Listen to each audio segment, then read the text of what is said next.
Bom, boa tarde, meninos.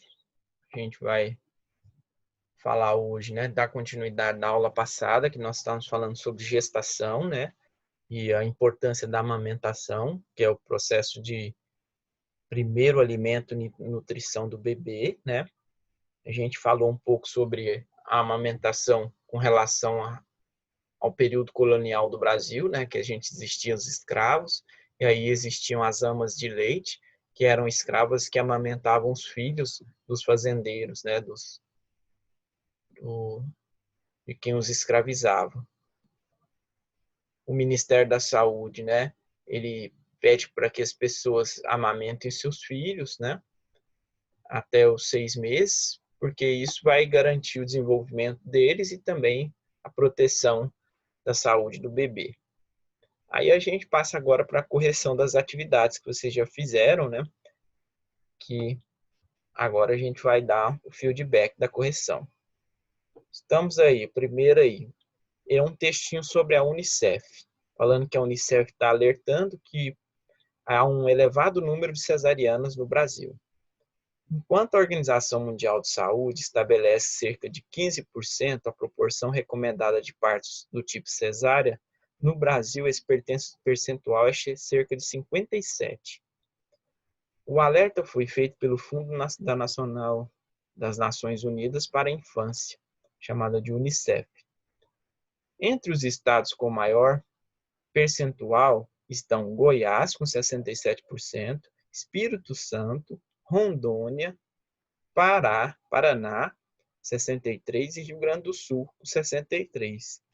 Segundo estudos, grande parte das cesáreas é realizada de forma eletiva, ou seja, por opção da mulher, sem fatores de risco que justifiquem a cirurgia, e antes de a mulher entrar no trabalho de parto.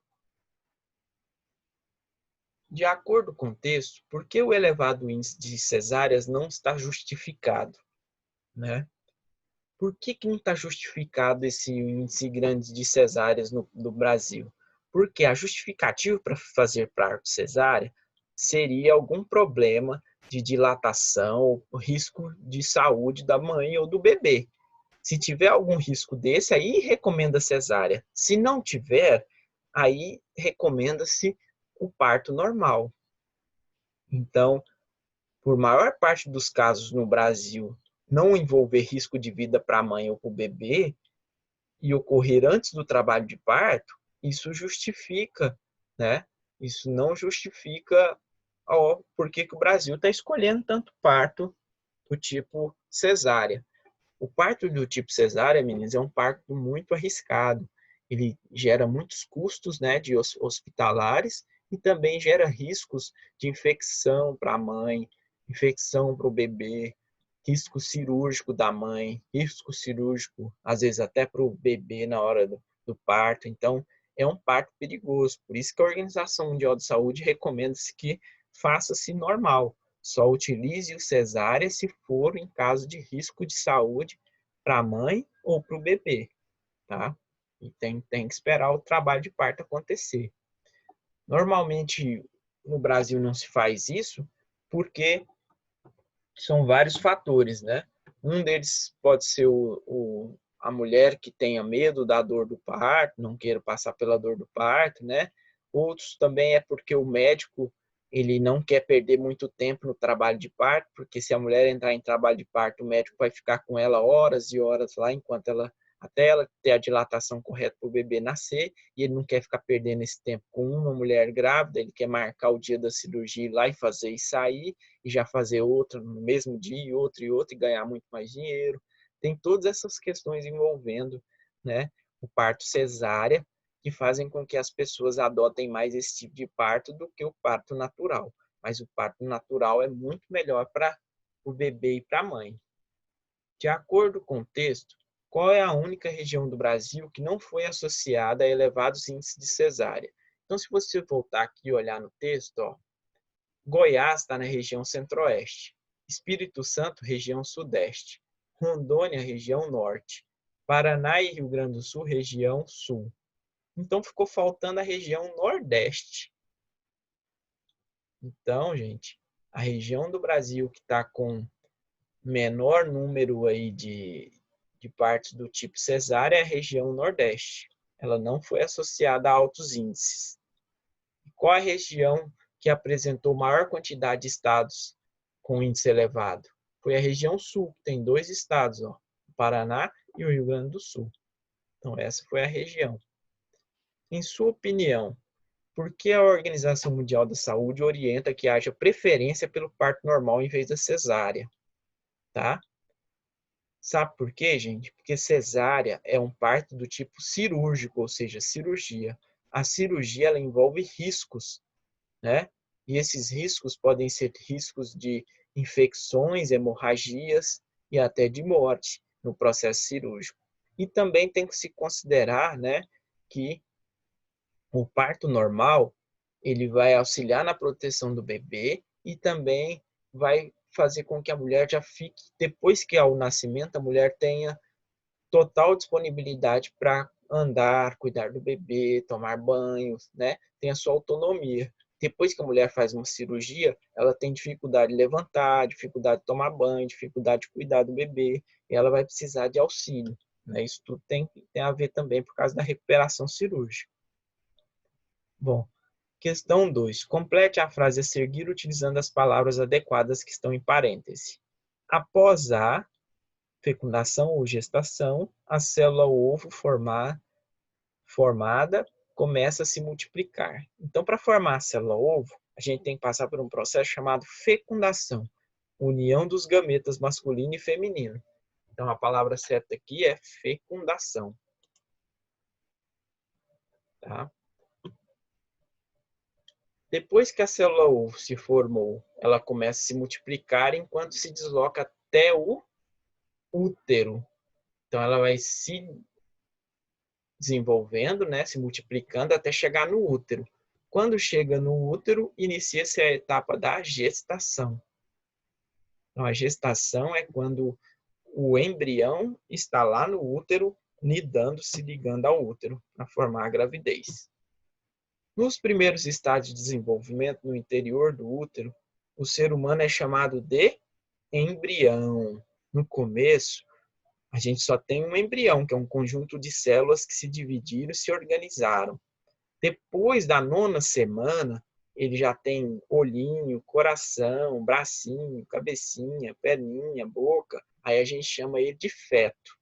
Então ele começa como embrião e 9 semanas depois ele já é chamado de feto. Questão 3. Alguns casais não conseguem ter filhos de maneira natural. Entre os problemas que dificultam a gravidez natural, podemos citar bloqueio da tuba uterina, ou seja, algum problema de passagem, né? A tuba está fechada, problemas em sua integridade, baixa mobilidade dos espermatozoides, ou seja, o espermatozoide não consegue se deslocar, alterações na forma do espermatozoide ou no tamanho deles. Para concretizarem o sonho de ter filhos, é muito comum que casais recorram às técnicas de fertilização in vitro. A principal característica dessa técnica é que a fertilização ou fecundação ocorre no ambiente de laboratório e não no interior do corpo humano, tá?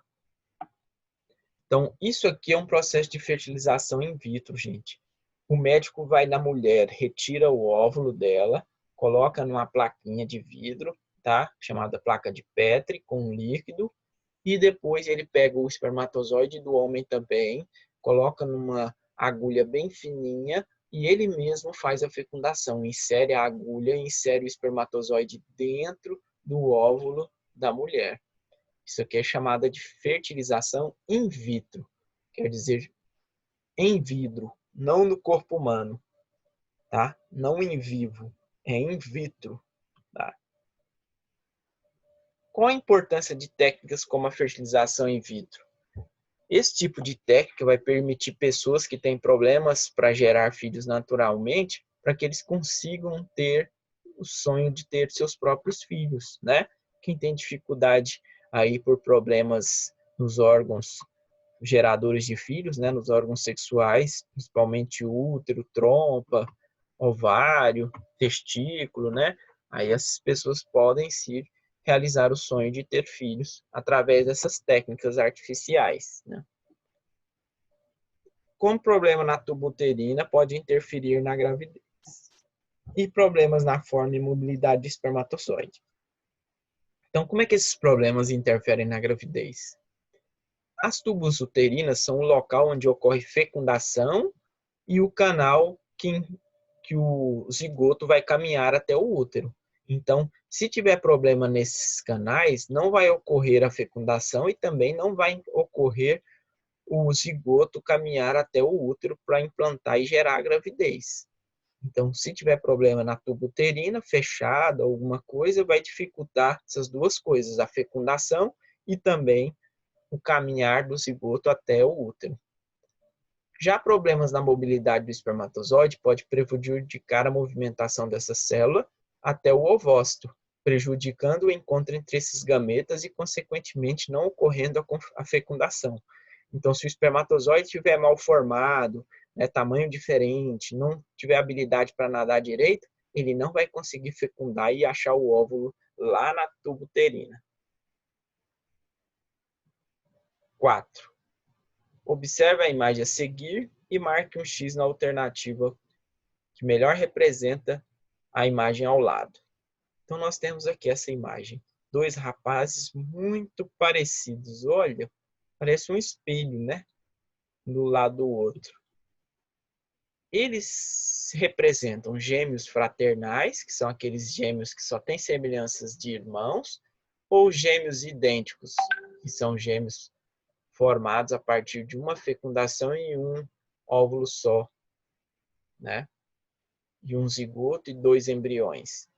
Então, a resposta certa são gêmeos idênticos. Analise a afirmativa abaixo. A formação de gêmeos apresentados na imagem idênticos envolve apenas um espermatozoide e 2 ovócitos, resultando em 2 zigotos que se desenvolvem em 2 embriões. Essa afirmativa está correta? Justifique sua resposta. Essa alternativa, gente, está errada. Tá? Por quê? Porque para formar gêmeos idênticos, a gente vai precisar de um único zigoto. Tá?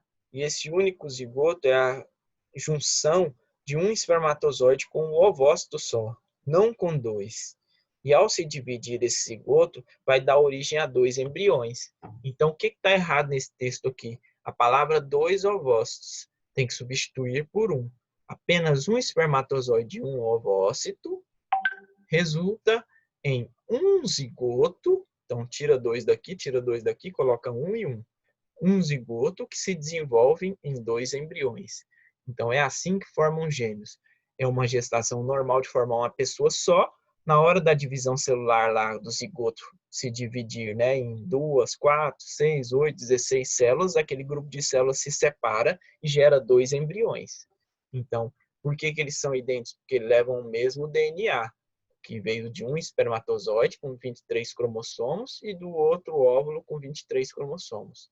Então, 23 mais 23 dá 46, que vai gerar 2 indivíduos iguais. Próxima questão aí. Leia a tirinha abaixo e responda as questões. Na tirinha, você observa a mãe do Chico Bento sentada, chocando o ovo e ele nascendo. Aí a mãe diz, errado, filho. Não é assim que a criança nasce. Tá? E a galinha lá com o seu pintinho. Então, na tirinha acima, Chico Bento está explicando para sua mãe como ele acha que nascem os bebês. Em sua opinião, essa explicação está adequada? Justifique sua resposta. Bom, essa explicação está completamente errada, né, gente? Os seres humanos, assim como a maioria dos mamíferos, eles não se desenvolvem de ovos. E sim, eles se desenvolvem dentro do útero materno, dentro da mãe. Então, as mulheres não chocam ovos, mas carregam seus embriões ou fetos que se desenvolvem no interior do seu útero. Então, não ocorre por meio de ovos, e sim através do útero, que lá é desenvolvida a placenta que vai ajudar no desenvolvimento desse bebê. Como você explicaria para o Chico Bento como ocorre a reprodução humana? Elabora essa explicação enumerando as etapas envolvidas nesse processo, como estão aqui abaixo de 1 a 6. A primeira coisa que tem que acontecer para formar um ser humano é o ato sexual, ou seja, a relação sexual entre o homem e a mulher, para o homem depositar o espermatozoide dentro do canal vaginal feminino. Tá? Depois do ato sexual, o espermatozoide sobe pelo útero e encontra o ovócito lá na tuba uterina. Então, depois do ato sexual, tem o encontro do espermatozoide com o ovócito lá na tuba uterina. Depois deles se encontrarem, vamos para a fase 3, que é a formação do zigoto. Aqui é a fecundação e depois formação do zigoto. Depois da formação do zigoto, ele vai se dividindo em células e gerando um embrião. Depois da formação do embrião, passando-se 9 semanas, desenvolve-se o feto. Depois do desenvolvimento do feto, ele vai terminar no parto. Então, ficou ato sexual, encontro de espermatozoide e ovócito na tuba uterina, formação do zigoto, formação do embrião, desenvolvimento do feto e parto. Essa é a sequência que explica como os seres humanos se desenvolvem e nascem. Nas aves e em outros animais ovíparos, o saco vitelínico é bastante desenvolvido, pois ele apresenta a reserva de nutrientes para o desenvolvimento do embrião e do feto. Já nos seres humanos e em outros mamíferos, essa estrutura é bem reduzida, bem pequenininha. Como você explicaria essa diferença? Tá? O saco vitelínico nas aves, né, ele é importante porque a mãe da ave não consegue dar alimento para o bebê no seu desenvolvimento. Então, ele tem que se desenvolver com todo o nutriente que tem lá dentro desse saco. Já nos mamíferos, eles têm a placenta e o cordão umbilical, que retira nutriente da mãe e nutre o feto enquanto ele está se desenvolvendo.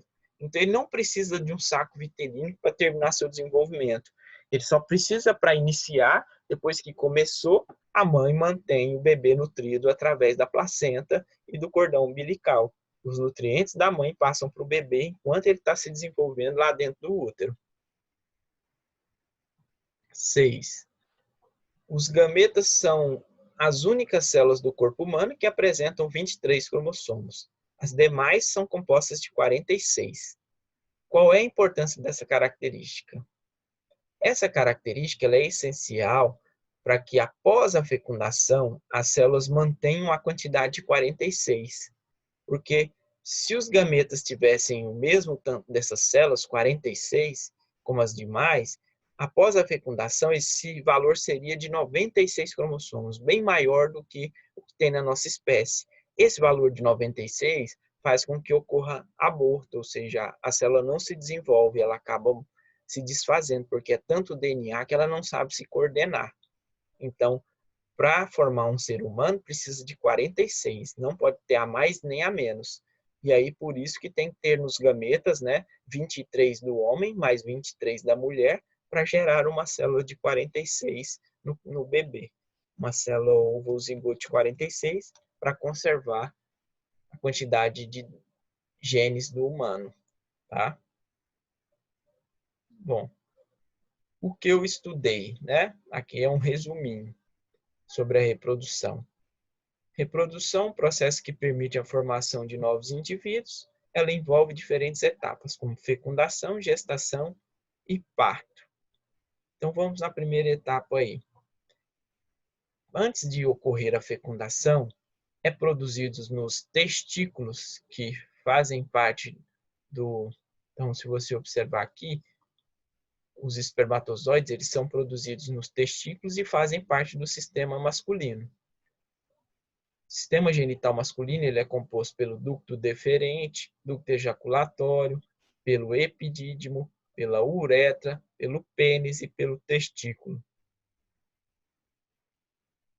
Os espermatozoides vão apresentar 23 cromossomos, produzido em grande quantidade ao lado ao longo da vida do homem. Ele percorre o seguinte caminho. Ele sai do testículo, vai para o epidídimo, depois para o ducto deferente, ducto ejaculatório, uretra, recebe secreções das glândulas seminais, da próstata e glândulas bulbouretrais, formando o sêmen. E apresenta uma cauda que auxilia na movimentação até o ovócito, que é o flagelo, né? Bom, o ovócito, tá? Formando pela divisão celular, chamada de meiose. Então, a meiose forma espermatozoide e também forma o ovócito. E quando os dois se unem, forma a célula ovo ou zigoto. Produzidos os ovócitos, eles são produzidos nos ovários, que fazem parte do sistema genital feminino. Então, está aqui o sistema genital feminino. Ele tem tubo uterina, ovário, útero, tá? Tá aqui o útero, canal vaginal ou vagina. Os ovários também têm 23 cromossomos, os ovócitos, perdão, ou óvulos. Sua produção se inicia na fase fetal, é produzida apenas durante o período fértil da mulher, é liberado periodicamente na chamada ovulação, tá? Caso o ovócito liberado durante a ovulação não seja fecundado, ele é eliminado no organismo em um processo chamado de menstruação. Apresenta, né, 46 cromossomos, o zigoto apresenta 46 cromossomos, formados geralmente nas tubas uterinas, e desloca-se da tuba uterina até o útero, onde ele vai se fixar. Então, tá aqui, ó, o zigoto faz isso. Bom, na próxima aula a gente continua corrigindo os próximos exercícios e depois vocês vão ver que vai existir, né, nos próximos protocolos de atividade, vai ter uma atividade lá falando que ela deve ser feita e entregue na escola, tá? Essa atividade feita e entregue na escola será um desenho que vai estar recomendado lá na página explicada. Vocês vão ter que realizar no caderno de desenho com o cabeçalho e numa folha destacada e levar para a escola para que ela seja avaliada, ok? Na data estipulada lá, até dia 31 desse mês de setembro. Pois eu vou informar direitinho sobre isso nas próximas aulas. Então, até o nosso próximo encontro e a gente continua corrigindo aqui a parte da reprodução.